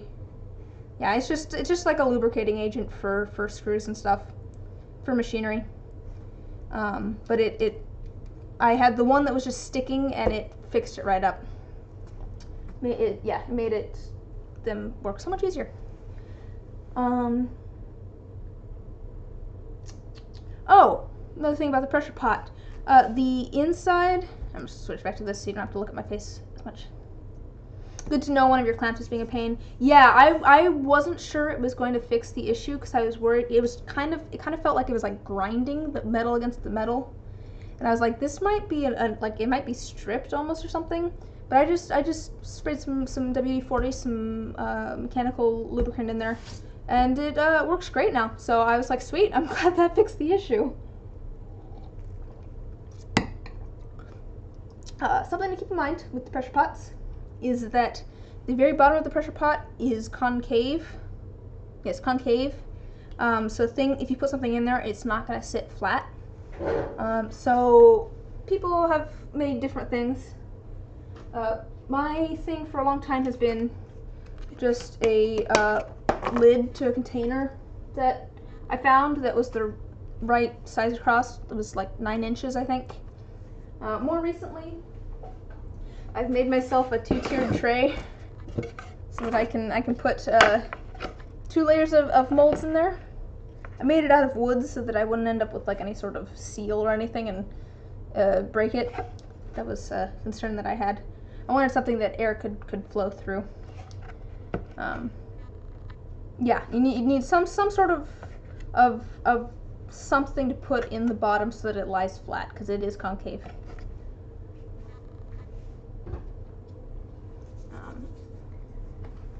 Let's see, that's putting in the pressure pot.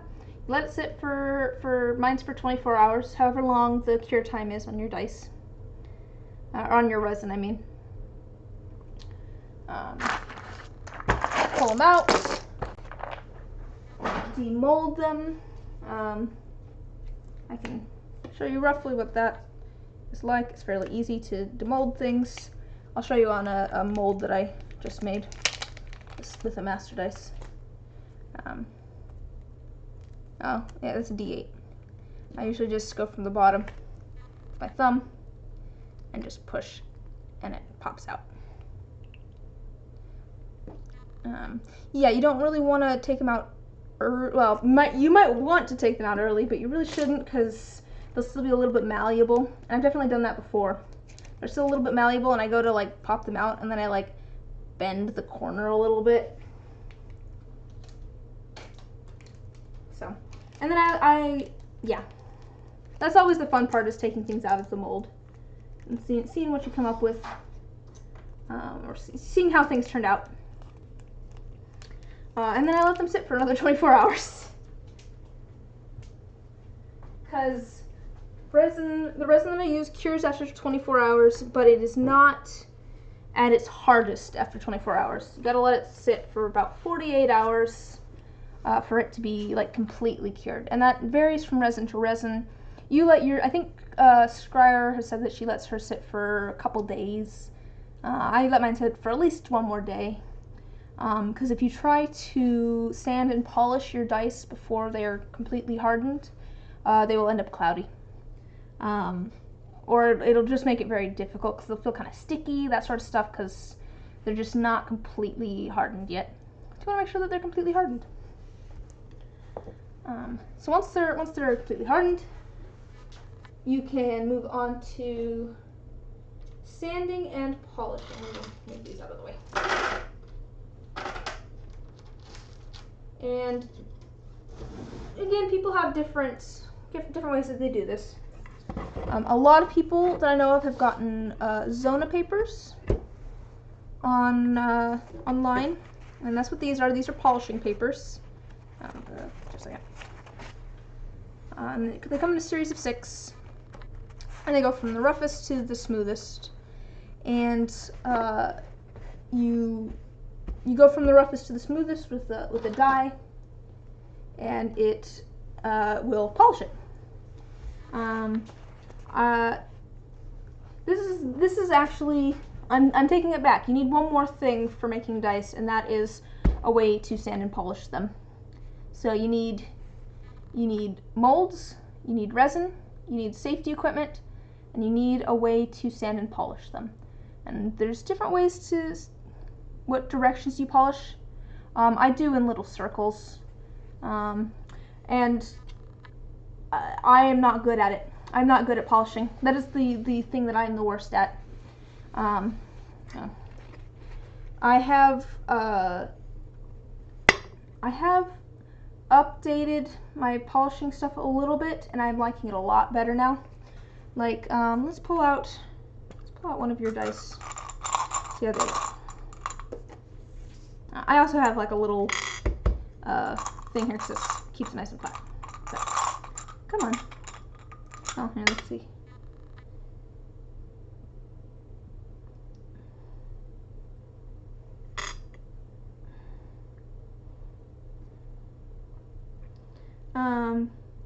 Yeah, it's a thing that I've heard from a lot of people that make dice, and that is that they end up with micro scratches, and that is where it is still very shiny, but there's still just like kind of you see it with it blurry how shiny that is. It's very shiny. We'll see if we can get it to focus.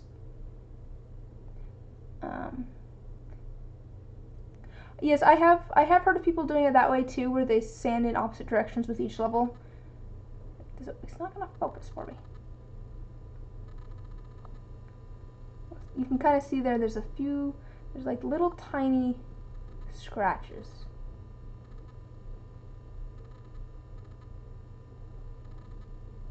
Whereas the side that I didn't have to sand doesn't have those.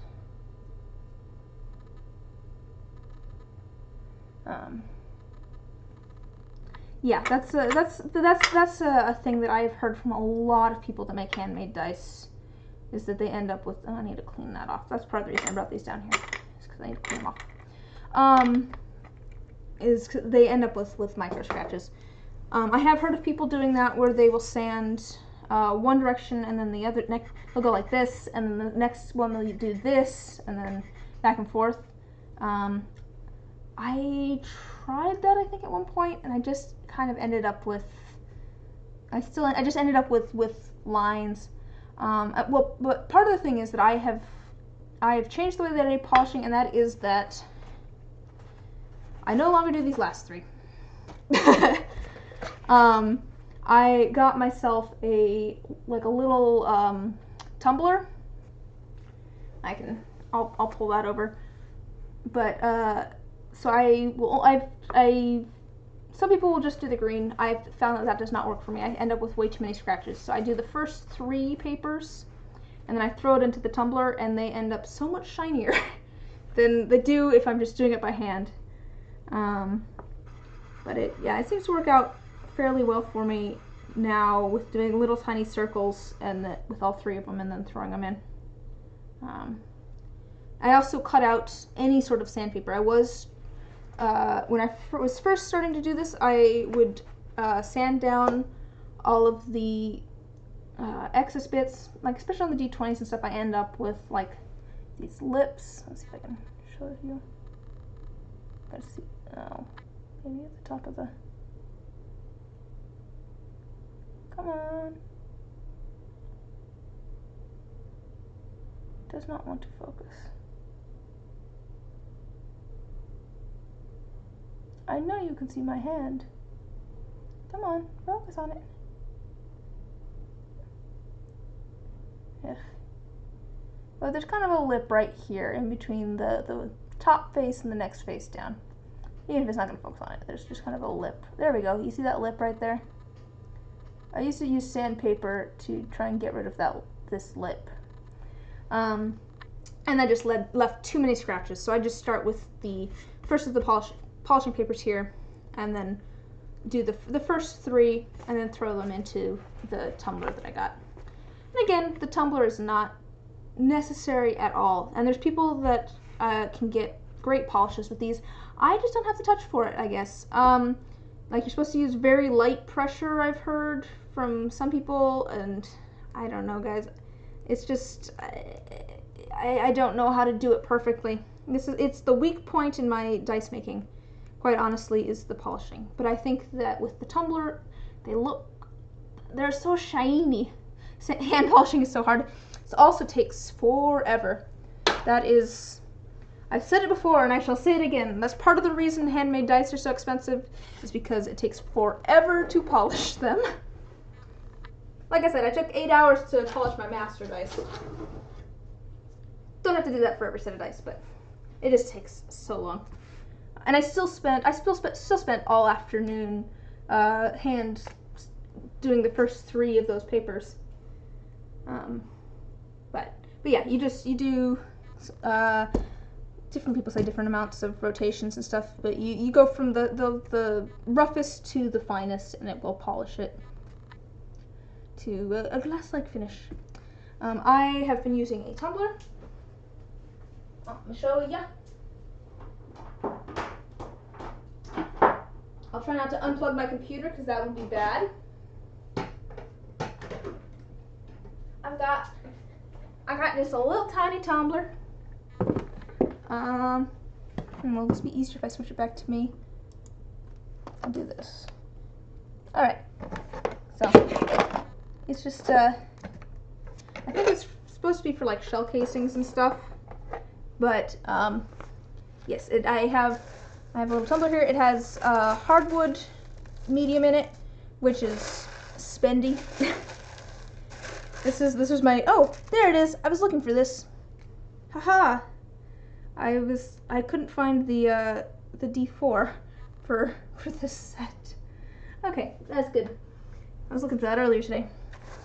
Yeah, it has hardwood medium in it, which was spendy, but I still have a whole bunch left, and you can keep reusing it. And then it has, here. I'm just gonna bring some stuff over and do this while you guys are here.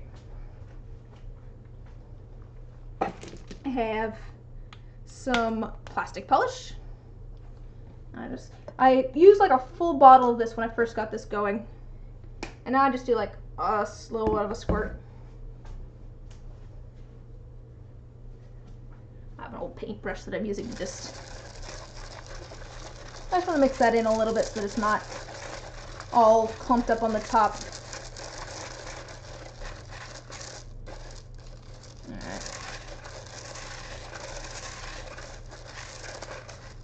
And it's all nice, and you can see that it's definitely damp now. Alright. And I've put about, I think the most I've put is about 25 dice or 30 in here. So 1, 2, 3, 4, 5, 6, 7, 8, 9, 10, 11, 12, 13, 14, 15, 16, 17, 18, 19, 20, 21, 22, 23, 24, 25, 26. Okay. It's just useful for me to know how many there are in here so that I can make sure I pull all of them out later. So there's 26 in there. As a side note, my D4s are very sharp. I'm wondering if maybe I should get like a D4 with like the clipped corners, because I keep stabbing myself on my D4s, and I feel like that's just a safety hazard. But they look really nice. Alright, so those are all in there. And I'll start this after you guys leave. And I let this run for, when I do the, so you let yours run for a couple of days, right, Scryer? Because I have found that with doing the first 3 polishing papers and then throwing them in here, you gotta be able to murder people with the D4. Yeah, I'm just worried about my cat trying to murder me, because I definitely found my cat playing with a D4 not too long ago, and I'm like, where did you get that? That's dangerous. But yeah, you usually let yours run for a couple days, right, Scryer? Because I have found that with doing the first 3 polishing papers instead of just the 1 or the 2, it seems to be pretty good after like 24 hours or so. I'll turn this on overnight, let it run while I'm sleeping, because it's not super loud, but it's kind of loud, so I don't really like to have it running while I'm down here in my craft space. But it's not an issue for my bedroom, which is right above this room. It's not that loud that it keeps me awake or anything. So I let it run overnight. A few days, since you only usually run it at night. That's fair. I guess I'll run mine for a longer period of time. I'll usually come and check on it after I wake up in the morning. I'll start it right before I go to bed. Check on it when I wake up in the morning, like turn it off, like check how things are going, maybe give it a little bit of a break. But yeah, I don't like running it while I'm in here. But probably about 24 hours. I feel like they're usually nice and shiny. Back over here.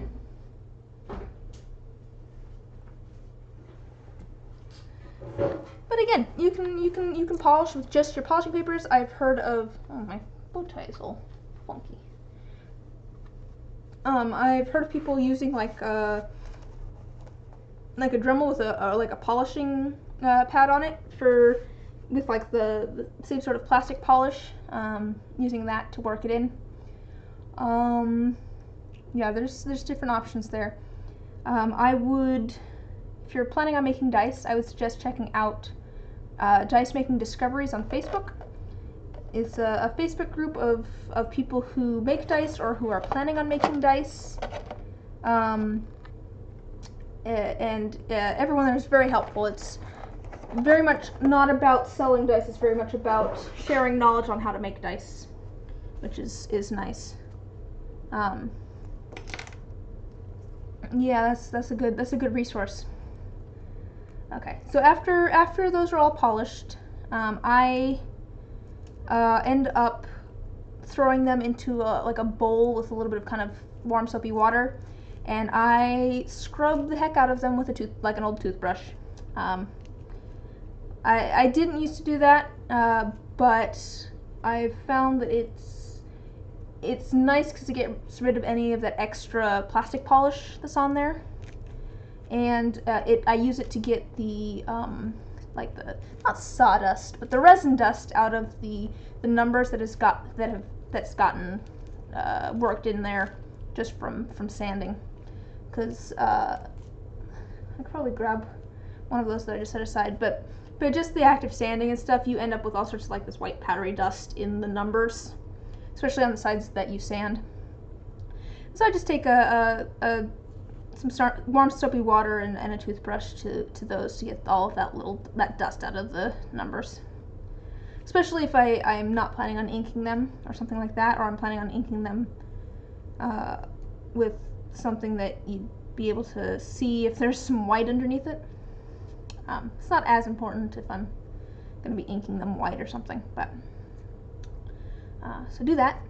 Then after that, I make sure they're dried off, and I fill the numbers in. And again, different people use different things. I really only use acrylic paint, partially because I have a whole bunch of acrylic paint, and that is. Just a second here.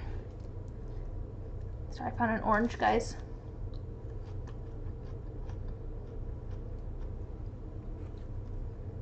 Let me just. Well, here. These have been inked. Here's the green set again. You can see these have been inked. They have their gold ink in there. There's a couple spots in there I might need to touch up. The way that I go about inking is I just kind of take a paintbrush. Yeah, that needs a little bit more gold paint in there. I just kind of take a paintbrush, like a little tiny one. Here's a good example. Little tiny paintbrush, put my paint on there. Excuse me. And then just kind of shove as much paint into the number as possible. And then I usually will wipe it on a paper towel, but I do know that some people will just wipe it off with their finger, and then it leaves only the paint that is in the number. And then like this set, I need to actually clean off a couple of these faces because there's just a little bit of extra. Oh, there's like a cat hair in my nose. So like if you look at this face here, if it'll focus. You see on the corner there's some gold paint just right up here, just along this edge. So I'm just gonna wipe that off with a little bit of rubbing alcohol, and that cleans it right off. And I'm just doing it on the surface, so it's not gonna wipe it out of the numbers.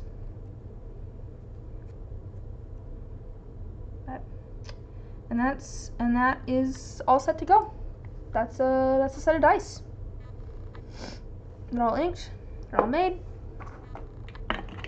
and they're all ready to go. There's, other little things, like I have packaging for my dice. I got little glass bottles because I thought that was fun. I've got dangerous D4s to drop. Okay.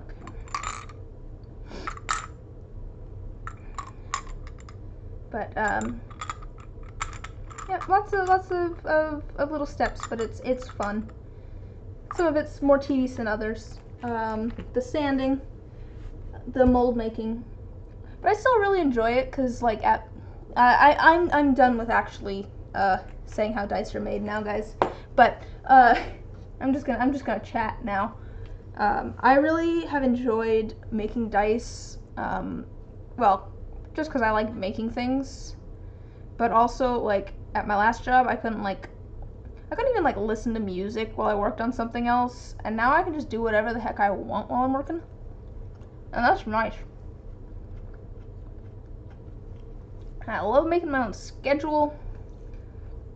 It's really nice making my own schedule because like I'll get up in the morning and work on things. I'll work from like 11 to 11, which is obviously like longer hours, but they're chill.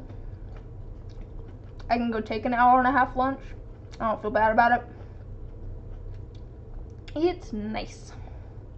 And I think maybe I've convinced my brother that he should make things too. So we'll see if he makes things and starts selling them in my shop, or if he makes his own shop or something too. So that's exciting. But yeah, that's kind of the complete dice making process. Did I miss anything, Scryer? Do you think of anything I missed? Or any of the other people here who have watched me make dice? Did I miss anything important?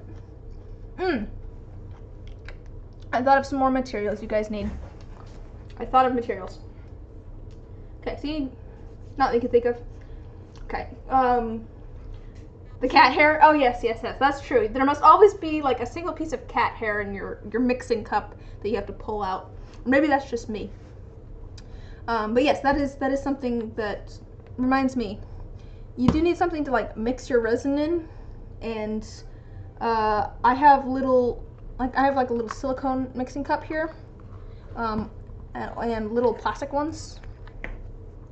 There's options, and then also something to stir your resin.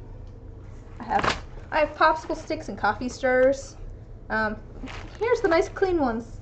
Here's the ones that I just use over and over again. I just use the same ones over and over again. Oh, be right back, showing off today's dice. That's fine, I don't think I'll be sticking around too much longer anyways. I've pretty much covered everything that I've wanted to.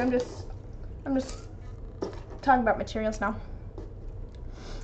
But now I'm interested to see today's dice, but yeah, that's true. So you need, okay, I'm revising my list of things that you need. You need resin, you need molds, you need something to sand and polish your dice when they're done. You need something to mix your resin in, some way to like measure it out evenly, and something to mix it in and something to mix it with. You're highly pumped about the chain dice. I do want to reiterate though that I don't know how well they'll be weighted.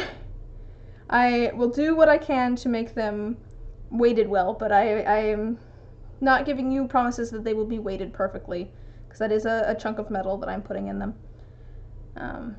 I do have some thoughts for how I can mitigate some of that, but yeah. Oh yeah, I think they'll be super pretty. Were we putting gold foil in it too, or just the chain? So I was just thinking about it because it is pretty with the gold foil, I must say. But I also like gold foil. I'm a big fan of gold foil, guys. Foil too? Okay, cool. I couldn't remember. Oh, okay, cool. If we haven't said that, if that hasn't been mentioned in our conversation back and forth, you should message me that. It might have been, and I just don't remember, because I will go back through that and find all of the relevant information.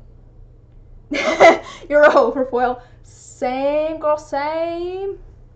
No, yeah, I just really like gold foil.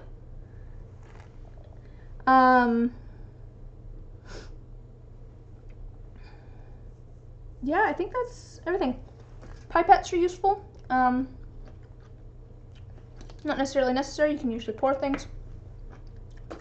Probably more necessary for sprue molds since you have such a small opening to work with. But other than that, just fun things to put in it. Okay, yeah. Supply list: resin, molds, some way to polish, something to mix resin in, and something to mix resin with. And then any other fun thing that you want to put in your dice.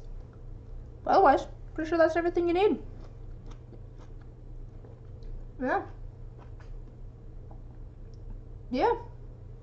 I'll probably sign off for the night unless people want to hang out while I do more sanding.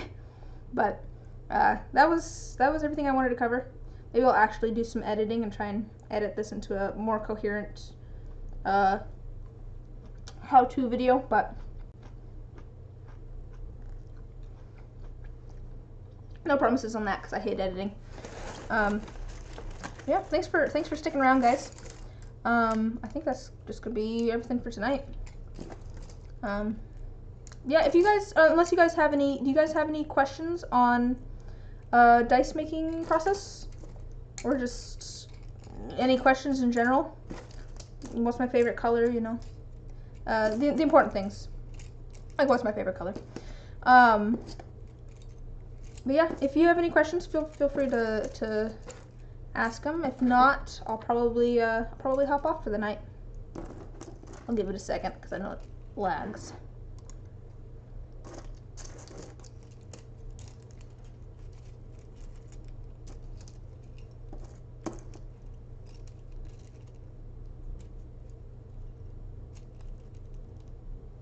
And I do plan on probably doing a stream where I make molds and do some of the other steps. I might just, you know, have a stream where I just sand. I work on sanding and chat. But I had the idea when someone messaged me today and was like, how do you what, I need some advice on starting to make dice. And decided I should do a stream where I cover that topic. But all right, yeah. If there's no other questions, I guess I'll sign off for the night. So have a good night, everybody. Thanks for hanging out. I'll talk to you later.